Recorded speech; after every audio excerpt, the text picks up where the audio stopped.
comparten más. Ya después.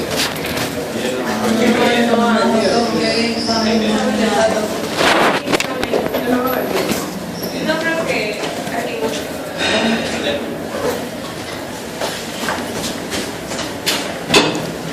Listo, chicos, entonces comenzaré. El tema que vamos a ver el día de hoy es un tema que realmente yo mismo lo digo un poco árido, un poco no es tan interesante como otros temas en inmunología. Sin embargo, es un tema muy importante y que tal vez lo van a ver ustedes con cierta regularidad. Son lo que son las enfermedades pulmonares ocupacionales. En primer lugar, tenemos que tener en cuenta que desde la antigüedad el hombre ha estado expuesto a sustancias capaces de causar enfermedades respiratorias. Y es por eso que desde mucho antes estaban relacionando lo que son las enfermedades con el trabajo, la ocupación de la persona. Anteriormente se hablaba de las enfermedades, por ejemplo, de los limpiadores de chimenea. Cuando se lo decía la chimenea, había personas que se encargaban de limpiar las chimeneas y ellos comenzaron a hacer cáncer en la piel y cáncer escrotal, y se relacionó con ese trabajo, con esa ocupación. Y también se vio que enfermedades que trabajaban en las minas comenzaron a ser enfermedades de tipo respiratorio.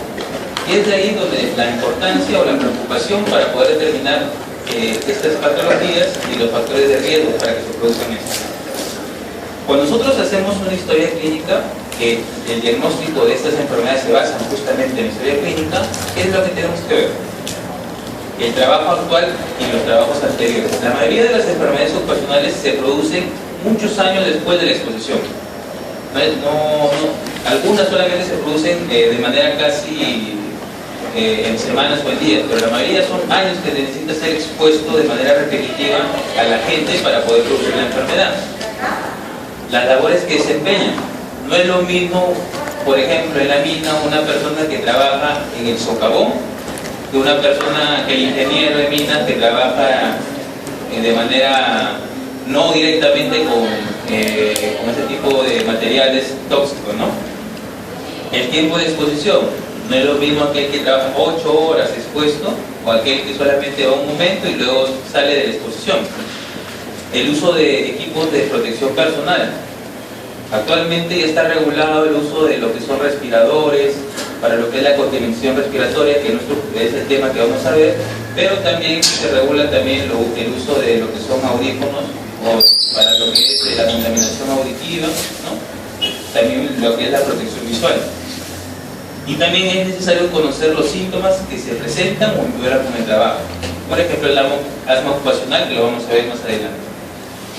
Definición.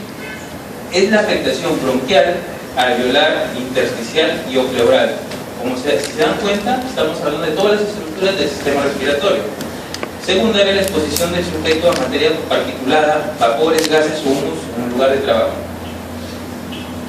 Hay diferentes enfermedades respiratorias, nosotros las dividimos de acuerdo a lo que es la estructura que va a afectar. Tenemos enfermedades de vías respiratorias aéreas, de la vía aérea, como el asma ocupacional, principalmente enfermedades intersticiales, que son la mayoría de casos que vamos a ver, ¿no?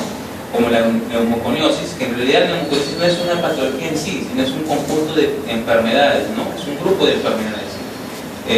La neumonía lipoidea, que se ve bastante en las personas que utilizan lo que son los tintes, lo que son las peluquerías, y también neoplasias también van a producir, ¿no? Se asocian bastante con neoplasias. Hay un montón de sustancias que pueden producir: polvos inorgánicos, polvos orgánicos, gases, vapores, radiaciones. El principal polvo o el más común que vamos a ver es el silicio. Ustedes, por cultura general, saben que la estructura de la Tierra, la sustancia, aparte del oxígeno, la que le sigue en abundancia es el silicio, ¿no? Casi un 25-27%. Ahora, cuando nosotros hablamos de contaminación por los polvos orgánicos, tenemos que tener en cuenta el tamaño de los mismos, porque de acuerdo al tamaño va a haber que van a ingresar a la vía respiratoria, se van a quedar a nivel superior, van a ir a los bronquios pequeños, o las más pequeñas van a llegar a nivel alveolar. Por ejemplo, las partículas de 5 a 30 micrómetros van a llegar a través de vía respiratoria, van a quedar en vía respiratoria superior, es decir, en la zona de la orofaringe y en los bronquios grandes, ¿no? En lo que es la tráquea y los bronquios grandes. De 1 a 5 micrómetros van a ir a los bronquiolos pequeños mediante la sedimentación, y los menores de 1 micrómetro, de 1 a 5 micrómetros van a ir a lo que a nivel alveolar. Y es por eso que nosotros vemos esto. Si nosotros tenemos en esta línea vemos acá el tamaño de las partículas y en este el porcentaje de depósito. Vemos que a nivel de lo que es la zona alveolar, mientras más pequeña, mayor cantidad de depósito va a haber, ¿no?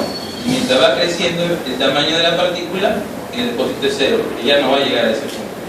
Cosa contraria que ocurre en lo que es la zona de conducción nasal, o de las vías respiratorias grandes, que mientras más grande va a haber mayor cantidad de partículas que se van a depositar a ese nivel. Entonces es muy importante lo que es el tamaño de las partículas, ¿no? Se puede tomar una pregunta ahí en el examen, por cierto. Cuando hablamos de neumoconiosis, como les dije, es un conjunto de enfermedades, no es una sola enfermedad, que se produce por la acumulación de polvo inorgánico y orgánico en el pulmón. ¿Ok? ¿Cuáles son esas sustancias que pueden producir esto? Lo que es el estaño, el hierro, el sílice, que es el principal, el asbesto, la arena, la mica, cualquier sustancia o cualquier polvo que hay en el ambiente puede producir una enfermedad y tiene su nombre propio, ¿no? Y de acuerdo a la ocupación van a producir el problema. Vamos a hablar ahorita de lo que es la silicosis. Es la más común de ellas, es una enfermedad crónica, evolutiva, incapacitante, irreversible e incurable. Nosotros digan, ¿para qué vamos a hacer el diagnóstico? Para decirle al paciente que se va a morir con eso. El paciente no tiene cura, es una enfermedad que va evolucionando en el tiempo. Una vez diagnosticada, a pesar de dejar de estar expuesto al sílice, la enfermedad sigue progresando y lleva a incapacitar al paciente, vinculado especialmente a la minería. Sin embargo, también se puede dar en lo que es la industria. Por ejemplo, hay lugares o talleres donde hacen, por ejemplo, los pantalones que ustedes ven desteñidos, gastados, utilizan lo que es la arena, ¿no? Chorro de arena para producir ese efecto, en lo que son, no en fábricas legales, ¿no? Sino de manera artesanal realizan eso. Y eso también provoca este tipo de enfermedades.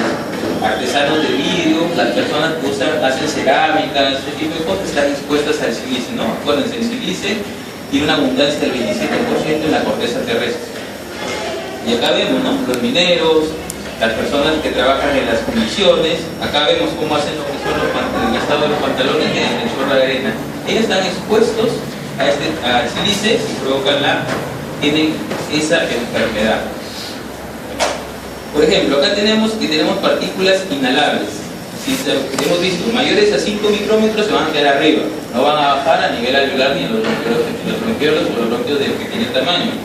Las que son de menos de 5 micrómetros son las que nos van a importar, eso va a tener importancia en la patología. Algunas van a ser eliminadas mediante el aclaramiento, el transporte mucociliar. Sin embargo, otras van a ser, por los macrófagos, van a ser, la fagocitar, se van a activar los factores de inflamación, factores de crecimiento fibroblástico, va a haber lesión intersticial y va a producir la enfermedad. Y así como se produce lo que es la enfermedad de la silicosis. Acá tenemos a nivel histológico, vemos una lesión histológica clásica de nódulos histológicos. También puede ser una pregunta. ¿Okay? ¿Cuál es la lesión histológica de la silicosis? Diagnóstico. Ya les dije bien, historia laboral, historia clínica es importante. Anamnesis y cuadro clínico. Los síntomas principales es la tos, la disnea. Estos son los principales. Diagnóstico por imágenes, radiografía de tórax y pruebas funcionales que nos van a poder determinar qué tanto está afectada la función del paciente, cuál es el menoscabo de la enfermedad en el paciente. ¿Cuáles son las pruebas? Espirometría, el AMI, el DEPO, demografía, test de caminata, todas las que deben haber visto durante sus talleres, ¿no? El cuadro clínico, como les dije, para que se manifieste clínicamente deben pasar bastantes años, entonces va a haber una etapa subclínica donde no va a haber síntomas. Cuando ya encuentran los síntomas, el principal es la disnea y la tos seca. nos hace recordar a la enfermedad intersticial, ¿no? A la LP. Se va a comportar igual que una enfermedad pulmonar intersticial, está dentro de ese grupo de patologías. La exploración física, si es una enfermedad intersticial, ¿van a encontrar un cuidado agregado generalmente? No. Sin embargo, acuérdense que las enfermedades intersticiales en general no solamente afectan el intersticio, cuando avanzan en el tiempo también afectan las otras estructuras. Los bronquiolos que ya provocan también sintomatología a nivel de la explicación. Vamos a encontrar respiración prolongada, rojos, sibilantes, ¿no? La evolución depende del tiempo de exposición. Hay silicosis acelerada, silicoproteinosis. La más común son estas dos, evolución crónica. Como ven, mira, 10 a 20 años de exposición. Es decir, si una persona viene que dice que trabajó en la mina un mes, ¿ustedes le creerían que tiene silicosis? Un poco difícil, ¿verdad? Y así hay personas que quieren sacar provecho de esa enfermedad para lo que es fines económicos, ¿no? Como sea médico general, no se puede sorprender porque a veces caemos en ese problema con eso. Acá es importante el patrón radiológico, ¿no? Que son nódulos de 2 a 3 milímetros de diámetro, que son variables, sin embargo pueden haber nódulos mucho de mayor tamaño. Esta enfermedad se vio bastante, ¿no? ¿Se acuerdan ustedes? Se deben acordar el 11 de septiembre, ¿no? Cuando se dio este atentado, hubo una gran cantidad de personas con enfermedades respiratorias. Y ahí se vio que todo este humo, todo este polvo, en un rango alrededor de lo que fue el atentado, comenzaron a ver este tipo de enfermedades. Y a la larga, no es que esas sustancias permanentes, esos polvos permanecieron en el ambiente y provocaron patología en las personas que fueron expuestas. Radiológicamente, vemos acá pequeños micronódulos bilaterales, ¿no? Bueno, como un patrón intersticio reticular, no micronodular, vemos, ¿no? Vemos nódulos un poco más grandes en enfermedad más avanzada, ¿no? Localizados en ocasiones de gran tamaño.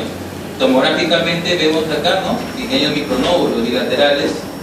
Principalmente son en lóbulos superiores y en lóbulo medio. A veces respetan los lóbulos inferiores, por si acaso, ¿no? Acá vemos, miren, lóbulos superiores. Acá las bases un poco están respetadas, aunque también hay tractos fibrosos. La silicosis, no sé si ustedes han escuchado de la OIT, que son lo que es la lectura de placas para enfermedades ocupacionales. Bueno, es la Organización Mundial del Trabajo, para regular esto de las enfermedades ocupacionales, para ver el daño principalmente en lo que son las actividades mineras, ese tipo de actividades, hacen una lectura de las lesiones en las personas para poder determinar la discapacidad de las mismas.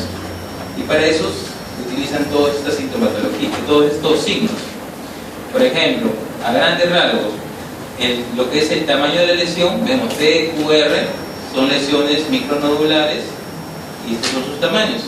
Eso lo van a ver en la radiografía. Y STU son lesiones irregulares, también con ese mismo tamaño. Secundarias, ahí encontramos lo que son calcificaciones, retracciones, encontramos calcificaciones pleurales, engrosamientos pleurales. Acá tiene que ver en la localización, está en la parte superior, medio o inferior, y la abundancia. La abundancia, existen unas láminas que son estándares.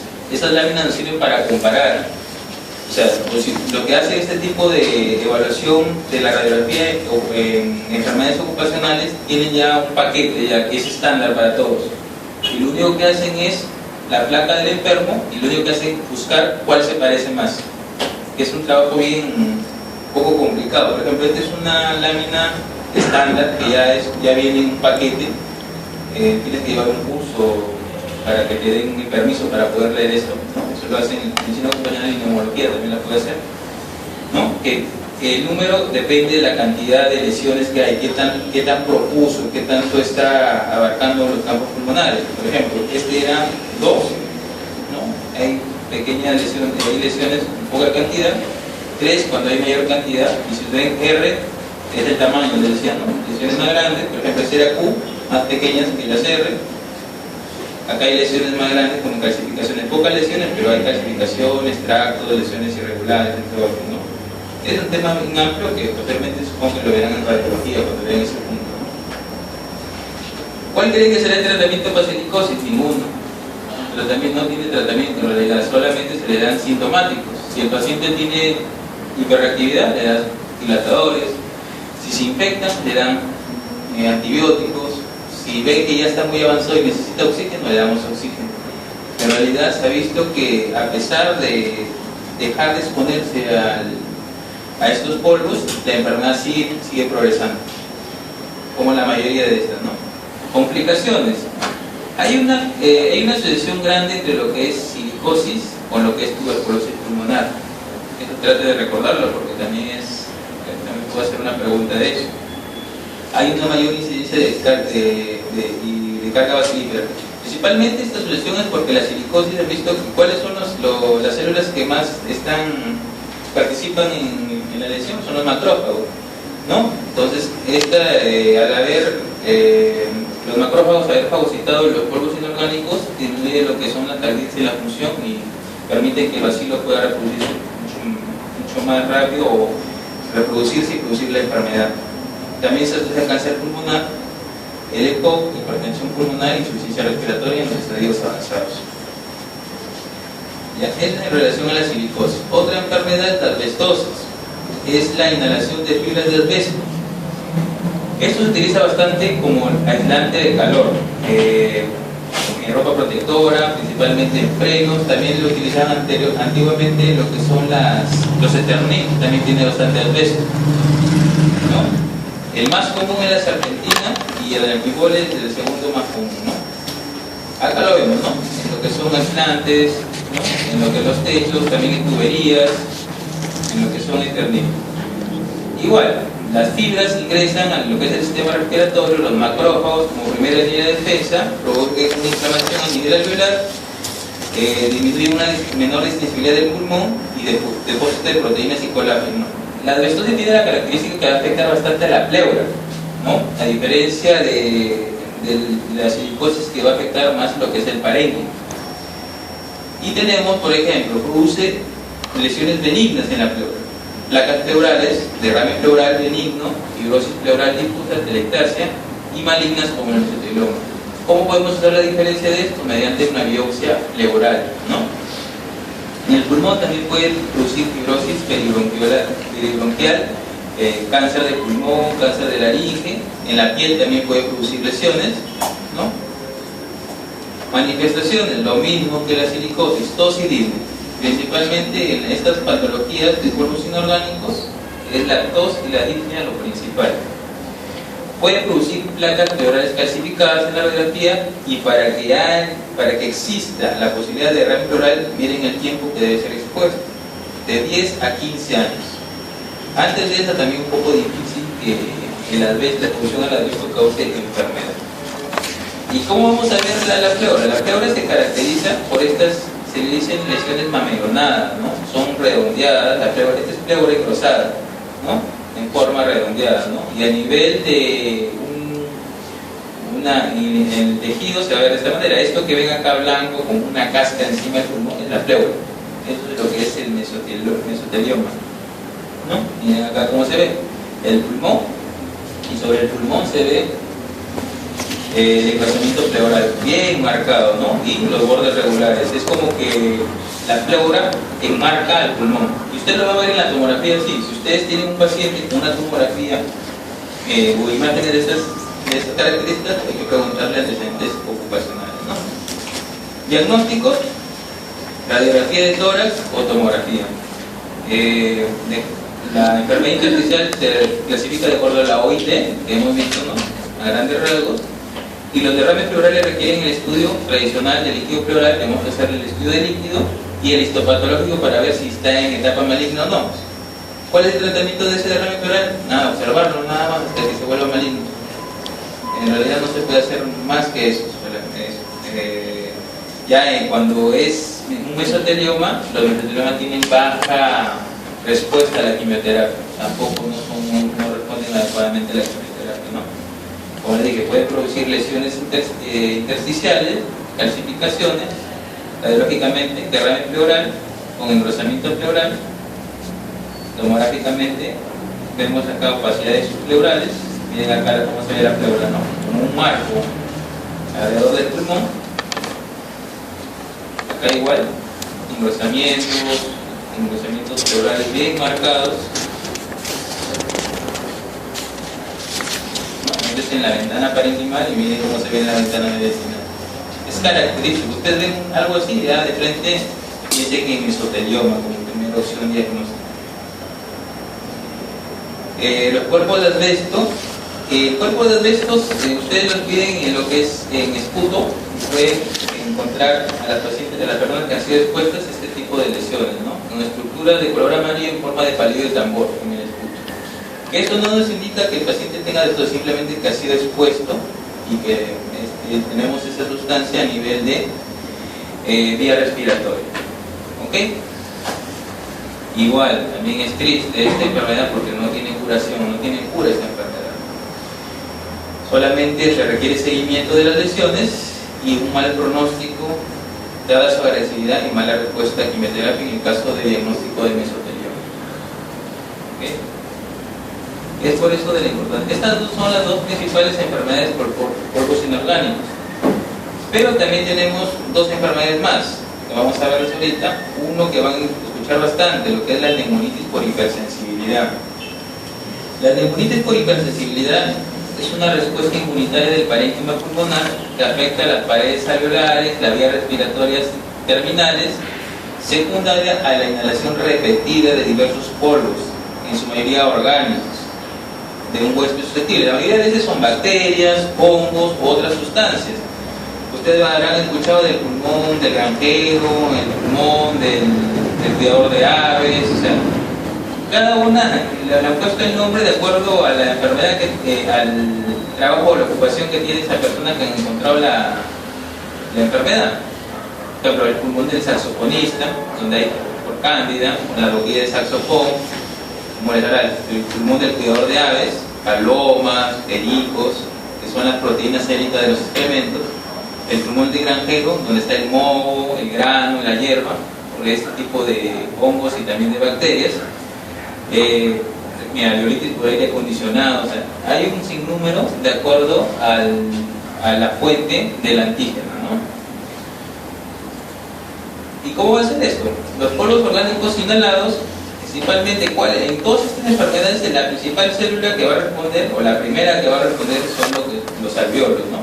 Los macrófagos, disculpen, a nivel alveolar. Va a haber una activación del complemento, va a haber lo que son la secreción de interleucina 1, que va a producir va a activar a la célula CD4, la CD4 va a activar a los linfocitos tipo B y va a producir anticuerpos. Esta enfermedad se basa en anticuerpos, pero también se basa en la acción directa de los macrófagos activados, mediante la liberación de radicales libres u otras sustancias que causan daño a nivel celular. ¿Okay? También tiene que ver lo que son los neutrófilos y los CD8, pero en menor proporción. Va a haber una respuesta aguda, macrófago linfocitaria, subaguda, que van a formar granulomas, y crónica, donde se desarrolla fibrosis pulmonar. Lo bueno de la hipersensibilidad, neumonía por hipersensibilidad, si tú la diagnosticas a tiempo, el paciente puede curar completamente y no causa ningún daño. Si no se diagnostica a tiempo, sigue estas etapas. Y el paciente llega a una destrucción del parénquima, que ya hemos visto que es irreversible. Cuando hay destrucción, fibrosis del parénquima, no hay vuelta para atrás.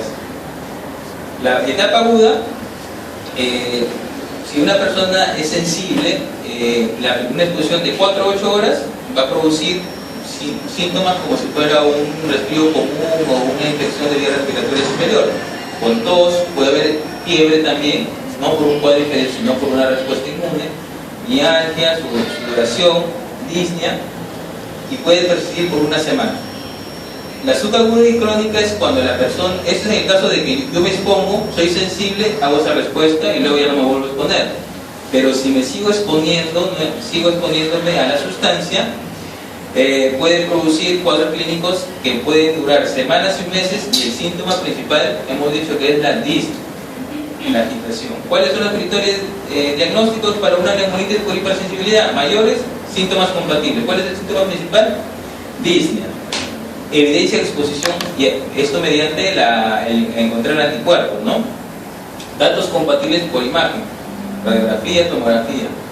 Lavado bronquialveolar mediante la fibrobroncoscopía, tenemos que ver que el predominio de las células deben ser linfocitos. Cambios histológicos compatibles cuando se hace biopsia pulmonar, reto antigénico positivo, es decir, si nosotros sospechamos que la persona tiene neumonía por hipersensibilidad a cierta sustancia, le exponemos a eso para ver si hay algún cambio en la sintomatología o produce algún signo o un cambio radiológico. Menores, desertores crepitantes, el delco que va a salir bajo, hipoxemia en reposo en el ejercicio. Por ejemplo, nosotros tenemos acá una neumonía por hipersensibilidad aguda. Vemos un patrón alveolar con patrón intersticial bilateral, parcheado. Es característico de la neumonía por hipersensibilidad en parches. Y tenemos que hacer diagnóstico diferencial con neumonías atípicas, entre otros, ¿no? A veces pensamos que son virus, puede ser neumocistosis, pero eso está dentro del diagnóstico diferencial. Por ejemplo, tenemos acá un patrón en mosaico, ¿no? Vemos acá zonas de llamado vidrio de ilustrado, que se le llama así, que se ven enfermedades intersticiales. Vidrio de ilustrado, cuando nosotros tenemos en cualquier patología, encontramos vidrio de ilustrado, eso significa que hay inflamación aguda. Si hay inflamación aguda, lo podemos tratar y puede volver a su estado normal. Pero del vidrio de ilustrado ya sigue la etapa de fibrosis. Y si ya encontramos fibrosis, hágalo acá, ya está fibrosado, ya está dañado, ya no hay vuelta atrás. Entonces, cuando está en esta etapa, aún la podemos tratar. Pero cuando está acá, ya no podemos hacer nada, ¿no? ¿Te parece un FPI, no? Parece panal de abeja, ¿no? Vivasal, ¿no? Destrucción del parénquima y ahí ya no hay vuelta para atrás. Tratamiento, como todo, si algo me hace daño, me alejo de ello, ¿no? Esto se aplica para todo en la vida. Tenemos que evitar el contacto con la fuente que causa la reacción. Los corticoides sistémicos, aquí sí funcionan los corticoides. Si hay una respuesta inmunológica, hay una respuesta celular que está causando el daño de manera aguda, damos corticoides, disminuye esa respuesta y puede producir reversibilidad, pero acuérdense, en la etapa aguda, ¿ok? Y en el inicio de la etapa subaguda, pero en la etapa crónica los corticoides no van a servir, ¿no? Inmunosupresores, como la atropina y esteroides inhalados, ¿no? Por ejemplo, vemos acá el paciente, tenemos un patrón en vidrio de ilustrado bilateral y es el mismo paciente luego de haber tenido tratamiento de 6 meses con corticoides, ¿no? Totalmente normal el pulmón, porque se tuvo la sospecha diagnóstica, se pensó en la enfermedad, porque para dar tratamiento debemos pensar en la enfermedad, se le dio su corticoide y el pulmón quedó como nuevo. Claro que el paciente no se debe exponer nuevamente al antígeno que produjo el daño, porque si no va a ser mucho peor el daño, ya, pero ya se tienen las prevenciones correspondientes. ¿Ok? Y por último, y no menos importante, el asma ocupacional. El asma ocupacional tiene la misma fisiopatología de lo que es el asma común, ¿no? Si lo denominamos así. Sin embargo, esto inicia con la inhalación masiva de irritantes de la vía aérea. Entonces hace que los bronquios queden hiperreactivos en forma permanente y eso va a provocar los síntomas bronquiales del asma. Nosotros podemos ver que el asma ocupacional puede ser inmunológica. Inmunológica está mediado por un antígeno que provoca reacción mediante la inmunoglobulina E y va a producir todo lo que es la cascada de hiperreactividad bronquial, de espasmo bronquial. Y no inmunológica cuando se produce básicamente por la exposición a ciertos gases que son irritantes y también van a provocar espasmo bronquial y respuesta de la mucosa bronquial, ¿no? Puede ocurrir después de la exposición única, en este caso, a elevadas concentraciones de irritantes no específicos. O sea, uno va a ser mediado básicamente por van a ser un asma por exposición a algo que lo sensibiliza, y el otro va a ser por gran cantidad de agentes dañinos que van a irritar. Pero los dos al final producen hiperreactividad bronquial, que se caracteriza por respuesta extrapiral a nivel bronquial con espasmo bronquial. Y también tenemos a los pacientes que son asmáticos y comienzan a trabajar en algún lugar y los síntomas se exacerban, ¿no? Es un tema muy aparte. También hay ocupaciones o trabajos que aumentan la sintomatología. Los agentes pueden ser polvo de madera, medicamentos, hongos, enzimas, algunos asociados a lo que es el aire acondicionado. También he visto casos de personas que se asocian a eso. También yo he tenido casos de personas que trabajan en archivos con papeles, también son casos muy comunes. Pacientes que pasean, por ejemplo, animales, su trabajo es pasear perros, también tienen ese problema, ¿no? Lo único es cambiar de trabajo, ¿no?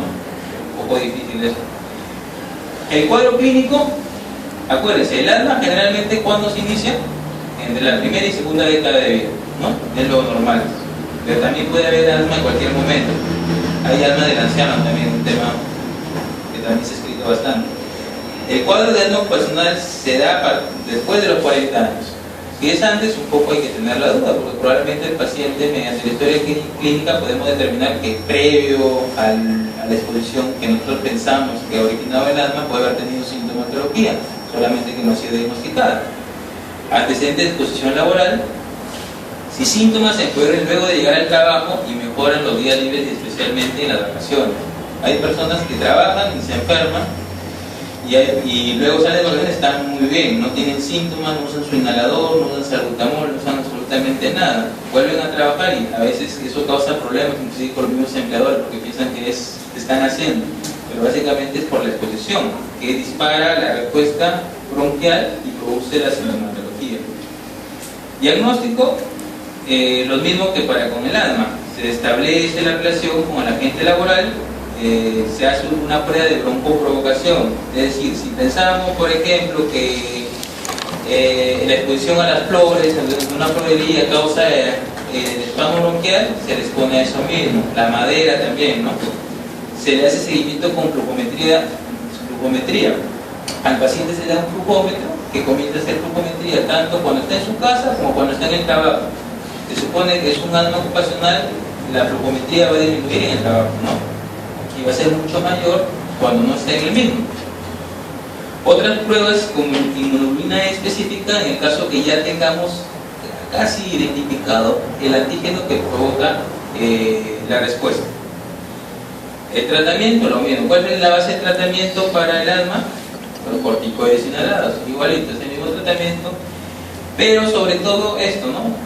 Si el paciente le hace, como le digo, si algo nos hace daño, no hay que retirarnos de eso, ¿no? Retirar al paciente del ambiente laboral que le produce la enfermedad. ¿Ok? Y bueno, simplemente para... esto ya se ve bastante menos, ¿no? Porque ya no hay mucho mina de carbón, ¿no? Años anteriores, o el ciclo pasado, cuando no existía la corriente eléctrica, otro tipo de energía, utilizaban bastante el carbón para todo. Y es ahí donde se comenzó a estudiar bastante lo que es la enfermedad del minero de carbón, ¿no? Que ahora también podemos ver en algunos casos cuando se hacen algunos procedimientos como broncoscopía, la famosa andracosis, ¿no? Pero se llegaba a tener esto, ¿no? Pacientes que llegaban cuando le hacían su post-mortem, veían sus pulmones completamente llenos de carbón, negros, ¿no? Se llaman lesiones piróticas en el pulmón negro. Bueno, ahora ya no se ve y no se deberían ver, pero esto es como parte de la historia y parte de lo que son las primeras, la primera enfermedad ocupacional que se identificó y se estudió de una manera más exhaustiva. ¿Ok? ¿Listo? ¿Alguna pregunta hasta acá? Hola.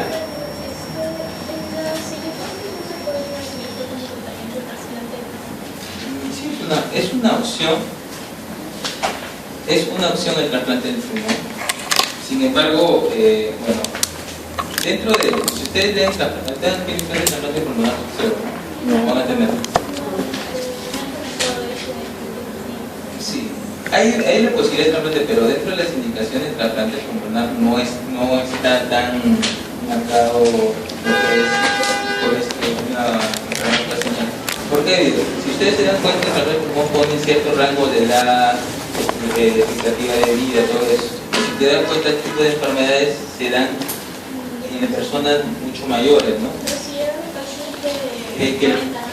El problema es que cuando nosotros identificamos los pacientes vienen porque tienen tos y tienen lidia, ya, pero el paciente camina, hace sus cosas, todo. Cuando llegan a la etapa final, cuando ya necesitamos que no son todos, es un grupo, ¿no?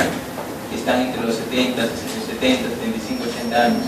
Entonces la expectativa de vida para ellos es poca, ¿me entiendes? Entonces, en el trasplante pulmonar se busca a personas generalmente que tienen cierta expectativa de vida, y de ahí, por ejemplo, está bien indicado en personas con fibrosis pulmonar idiopática, en personas con fibrosis quística, que sus enfermedades están dentro de la cuarta o quinta década de vida.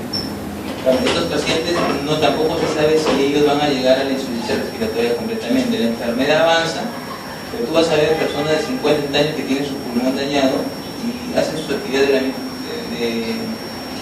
tranquila. Claro que tienen su disnea con la misma enfermedad, pero no llegan a ser tanto deterioro. Se podría hacer trasplante, pero si yo tengo silicosa, voy a trasplantar al pulmón, o sea, no es una indicación válida, ¿no? Pero sí, es una opción, ¿no? Pero no es una primera indicación o que se le plantea al paciente en todo caso. Dice que el mayor compromiso es en la pleura, ¿verdad? Sí, hay compromiso, a diferencia de las otras, la alestosis produce bastante compromiso pleural. También produce compromiso parenquimal también, en menor grado. Pero si no es maligno, ¿se podría hacer una pleurodesis? Primero, pleurodesis, ¿qué es pleurodesis? Pleurodesis. No, pero me confundí. No se le podría hacer una... No se le podría quitar la pleura, que tiene un nombre. Ah, ya, es decorticación. Ajá. Primero, cuando tenemos las lesiones benignas, no es que la lesión esté bien localizada, ¿no? O sea, es lesión casi de todo el parénquima. Segundo lugar, les dije que la enfermedad, a pesar de que deje la expulsión, sigue avanzando. El problema va a seguir, no se ha llegado a ningún tipo de aumentar la sobrevida con este tipo de procedimientos. No es riesgoso para el paciente hacer una decorticación, someterlo a una cirugía, si no vas a lograr nada. Y también no todos los pacientes llegan a mesotelioma. Es un porcentaje del 5 al 10%. Pero hay que pensar, por eso se dice que cuando tienen un derrame pleural hay que observarlos. No es que si ya tienes tu derrame, tienes tu procedimiento, dejarlo ahí, se observa. Y se puede plantear como quimioterapia, pero también lo coloco ahí que no tiene respuesta. Pero no es una medida tampoco de elección hacerle, ¿cómo se llama?, una decorticación al paciente. Tampoco no es de... Realmente cuando tú tomas una medida preventiva para evitar alguna enfermedad, tú debes tener la seguridad que con esa medida vas a mejorar o vas a lograr grandes beneficios con el paciente. Por ejemplo, tengo un paciente con una patología cardíaca que vamos a ver que va a evolucionar en el tiempo, le hago trasplante cardíaco, ¿no? Entonces, siempre no se toman esas medidas que tú mencionabas, que serían válidas, ¿no? Si las tomamos desde el punto de vista de que el problema es eso y va a evolucionar, pero no son válidas ese tipo de tratamientos preventivos, porque sería preventivo, porque no tiene mesotelioma, evitando que tenga mesotelioma, no tiene disfunción completa, no tiene insuficiencia respiratoria, no es dependiente de oxígeno, pero estoy trasplantando el pulmón para